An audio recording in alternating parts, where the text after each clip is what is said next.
أهلا وسهلا فيكم بيوميات حنان. اليوم أكلتنا بطاطا محفورة،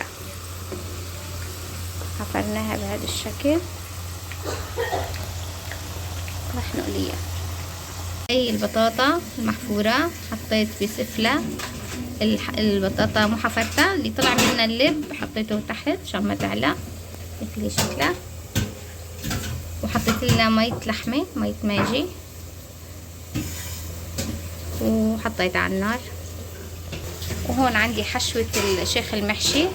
هاي الطريقة، هاي اللي ما فاضية، اللي عندها شغل دقيقة بتعمليها ترنشات بهذا الشكل، تحطيها بالصينية وتحطي فوق حشوة اللحمة، تحطيها على النار مع كاسة مية ماجي أو لحمة إذا عندك.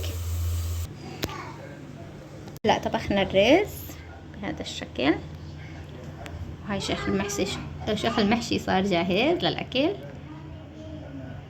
وهاي البطاطا المفرومة، بطاطا باللحمة المفرومة بطاطا. وهي عملنا كم قرص عجة بهذا الشكل، شايفين شكلهم، يعني نوع من المقبلات. ملينا من السمبوسات والكبة النية. وهي شربت لسان العصفور، رح نعمل حط زبادي، كل من له علبة بياكله. هذا فطورنا لليوم، ان شاء الله يعجبكم. شكرا لكم ولمتابعتكم. الصيام اخذ علينا.